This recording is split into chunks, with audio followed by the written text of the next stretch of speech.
ఈరోజు భారతదేశానికి విశ్వజ్యోతి అయినటువంటి మహాత్మా జ్యోతిరావు పూలే గారి 158వ వర్ధంతి కార్యక్రమం చేసుకున్నాము.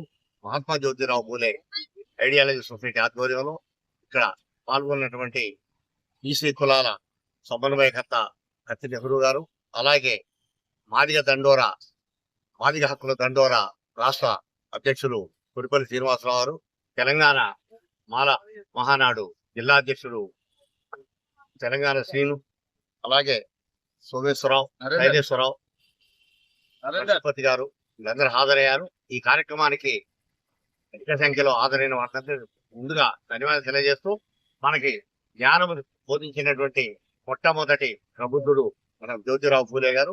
జ్యోతిరావు పూలే గారు ఈ దేశంలో ఉన్న ప్రజలందరూ కూడా అజ్ఞానులుగా ఉండొద్దు అని చెప్పి జ్ఞానం కోసం అతని భార్య అయినటువంటి మహాత్మా జ్యోతిరావు పూలే గారి భార్య సావిత్రిబాయి పూలే గారిని విద్యావంతురాలు తయారు చేసి విద్యావంతురాలుగా ఆమెతోనే విద్యాలయాలు స్థాపన చేసి జ్ఞానం కోసం ఆమెతో ఆ విద్యాలయాల్ని స్థాపింపజేసిన తర్వాత వారికి చదువు నేర్పి ఈ సమాజానికి చదువుంటేనే జ్ఞానంతో ఉంటారనే ఉద్దేశంతో ఎందుకు తీసుకెళ్లారు.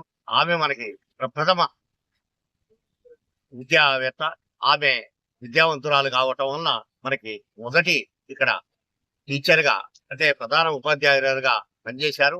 ఆమె ఆశయాలను కొనసాగించాలని చెప్పి మనందరం ముందుకు పోవాలని చెప్పేసి అతని ఆశయాల కోసం మనం సాధించాలని చెప్పే ఉద్దేశంతో ఈ జ్ఞానదీపిక ఎప్పుడు కూడా జ్ఞానంతో వెలుగుతుందని చెప్పేసి కోరుకుంటూ జై.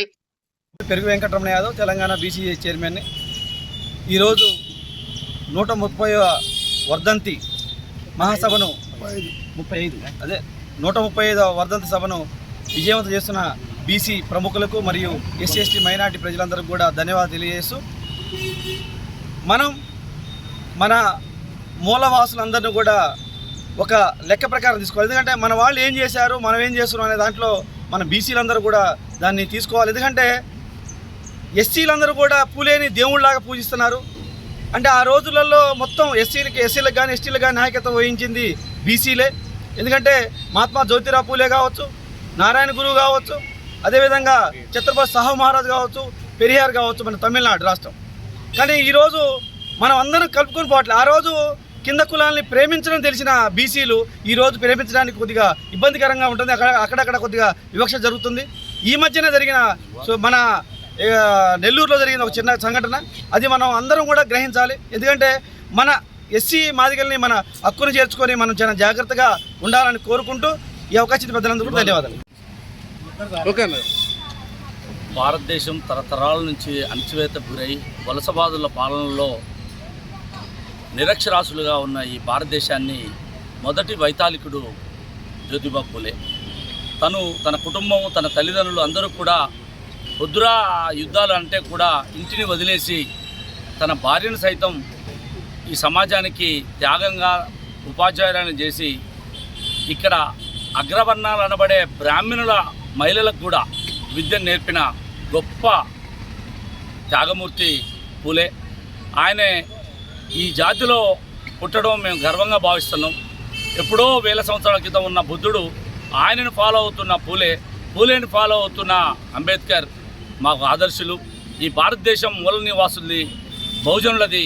వారి కోసం మా గురువులుగా, మా తండ్రులుగా, తాతలుగా సేవలు చేశారు. వారి వారసత్వంలో మేము, వారి త్యాగాలలో మేము చిన్న ఈ నివాళులతో వారి త్యాగాన్ని కొనసాగించాలనే ఉద్దేశంతో ఈ కార్యక్రమాలు చేస్తున్నాం. కాబట్టి రాబో రోజులలో పూలే ఈ దేశానికి ఆయనే నిజమైన మహాత్ముడు. ప్రజల చేత ఎవరైతే ఎన్నుకోబడతారో, ఎవరైతే మనసును గెలుస్తారో వారే నిజమైన మహాత్ములు. అది గెలిచిన మొదటి భారతీయుడు ఎవరా అంటే పూలే. కాబట్టి పూలే వర్ధంతి సందర్భంగా ఆయనకు ఘనమైన నివాళులు అర్పిస్తున్నాం.